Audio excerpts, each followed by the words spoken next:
Les valeurs d'une entreprise, sa mission, sa raison d'être, font partie de son identité, donc aussi de celle de ses collaborateurs. Mais ne peuvent-elles pas devenir un piège en stratégie du capital humain? Pour rappel, une chambre d'écho est un lieu de discussion dans lequel chacun est quasiment limité dans les opinions qu'il voit à un seul type d'opinion, lui laissant ainsi croire que tout le monde pense comme ça. Ce phénomène, bien connu des chercheurs en réseaux sociaux et en théorie du complot, provient techniquement de filtres qui limitent les flux d'informations. Ce phénomène peut s'appliquer à l'entreprise. En effet, les discours internes sont souvent axés autour de valeurs peu discutables, parfois assénées comme des credos. Leur communication est filtrée par tous les documents de communication où les mots valises et les mots jargon tournent autant en boucle que les arguments dans les discussions de théorie du complot. Parfois même, les individus sont évalués sur leur respect. La contestation leur est interdite, comme aux ministres de douter publiquement des orientations de leurs collègues. Les individus finissent souvent convaincus d'assertions et de valeurs apparemment largement partagées. On peut être licencié pour des différences de valeurs.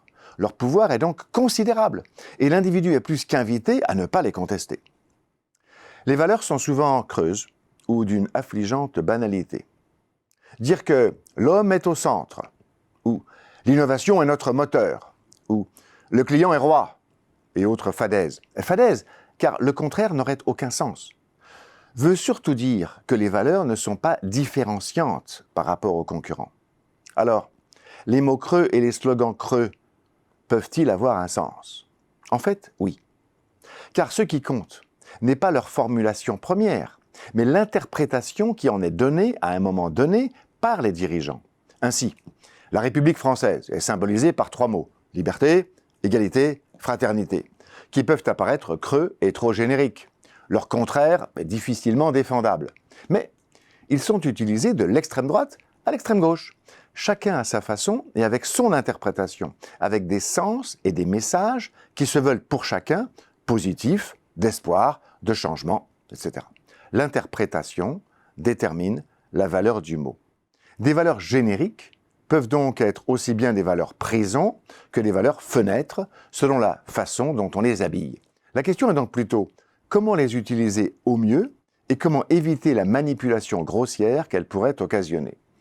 L'important est dans le sens opérationnel, dans la vie que l'on donne aux valeurs, à leur traduction dans le réel et, bien sûr, dans leur évolution et dans l'acceptation de leur contestabilité.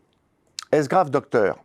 Peut-on faire de l'évolution des valeurs un avantage compétitif?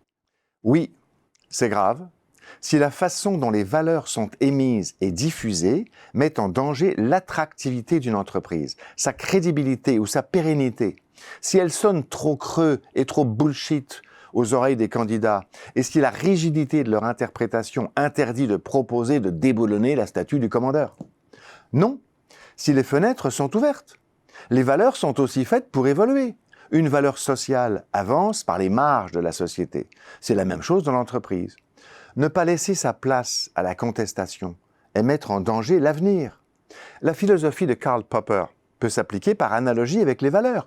Une valeur d'entreprise ne serait valable que si l'on peut démontrer un jour qu'elle est insuffisante, susceptible d'une autre interprétation, voire devenue fausse. Pour cela, il faut probablement laisser portes et fenêtres ouvertes à toutes les diversités d'opinions, d'origine, d'approches cognitives, etc., dans une confrontation constructive, comme le prônait François Dalle, ancien PDG de L'Oréal. Ce faisant, des valeurs, même d'apparence creuse, peuvent, c'est surprenant mais réel, devenir un avantage compétitif si elles soulignent une vraie différence.